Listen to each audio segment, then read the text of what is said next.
There is no mind to control if the self is realized. The self shines forth when the mind vanishes.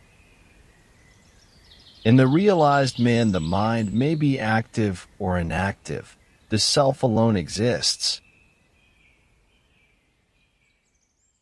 For the mind, body, and world are not separate from the self, and they cannot remain apart from the self.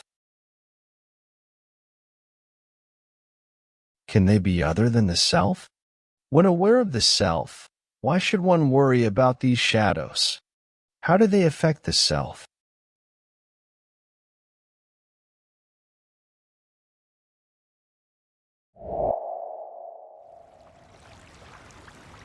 The self is the heart, self-luminous. Illumination arises from the heart and reaches the brain, which is the seat of the mind.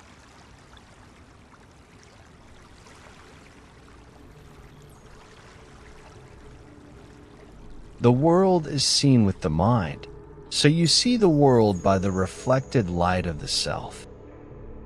The world is perceived by an act of the mind. When the mind is illumined, it is aware of the world. When it is not so illumined, it is not aware of the world.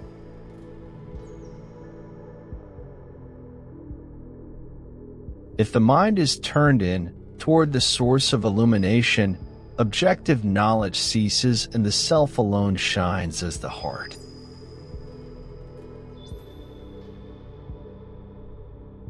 Control Your Mind by Ramana Maharshi.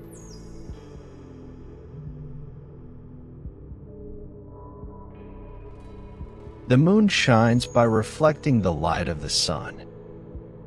When the sun is set, the moon is useful for displaying objects.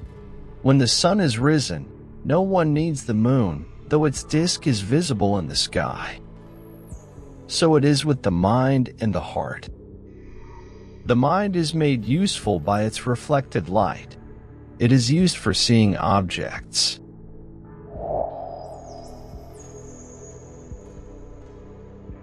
When turned inward, it merges into the source of illumination, which shines by itself, and the mind is then like the moon in the daytime.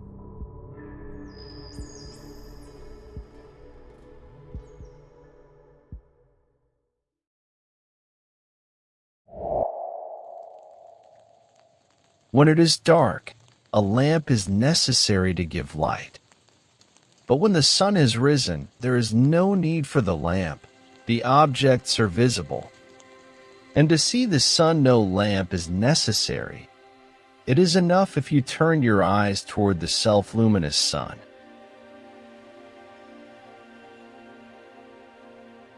Similarly with the mind, to see the objects, the light reflected from the mind is necessary.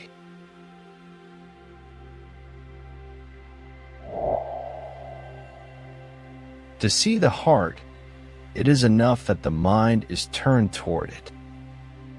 Then the mind does not count, and the heart is self-effulgent.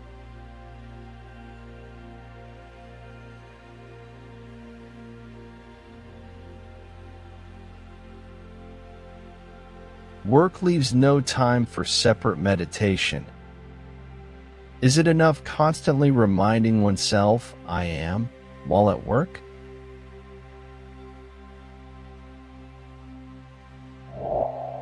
If you strengthen the mind, that peace will continue for all time.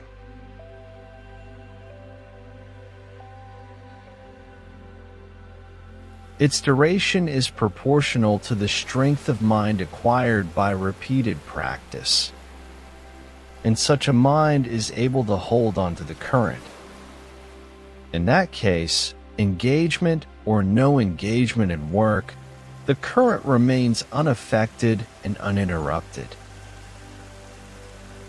It is not the work that hinders, but the idea that it is you who are doing it.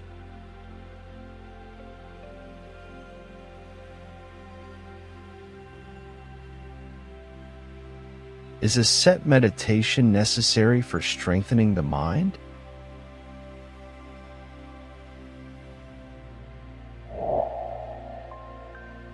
Not if you keep the idea always before you that it is not your work. At first, effort is needed to remind yourself of it, but later on it becomes natural and continuous. The work will go on of its own accord, and your peace will remain undisturbed.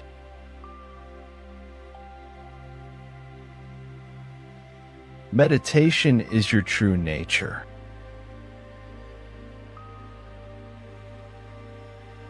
You call it meditation now because there are other thoughts distracting you.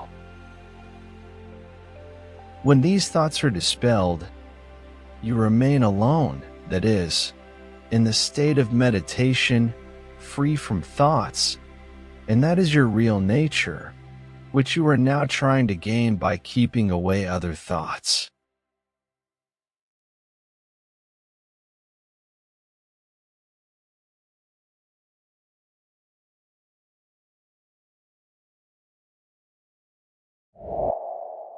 Such keeping away of other thoughts is now called meditation.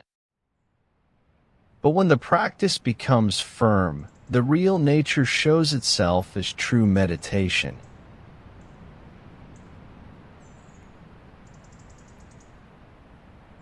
Other thoughts arise more forcibly when one attempts meditation. Yes, all kinds of thought arise in meditation. That is only right, for what lies hidden in you is brought out. Unless it rises up, how can it be destroyed?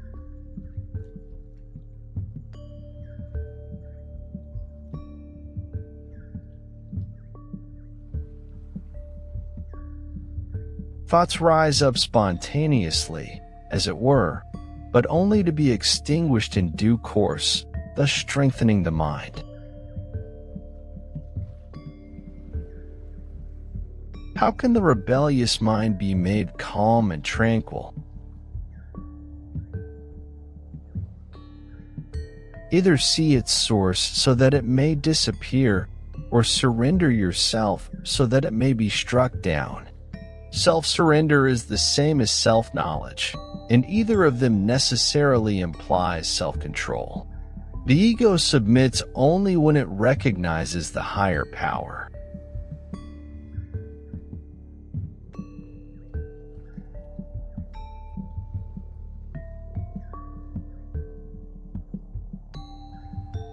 How can I escape from Sasra, which seems to be the real cause for making the mind restless? Is not renunciation an effective means to realize tranquility of mind?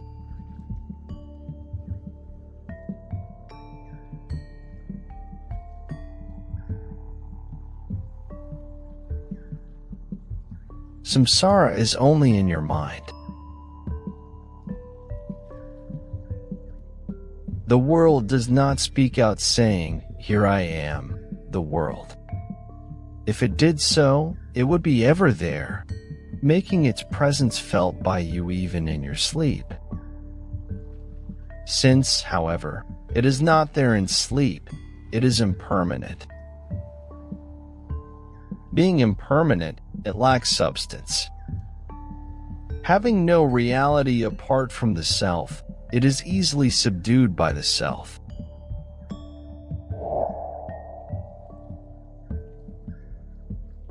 The self alone is permanent.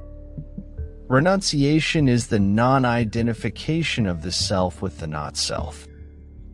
When the ignorance which identifies the self with not-self is removed, not-self ceases to exist, and that is true renunciation.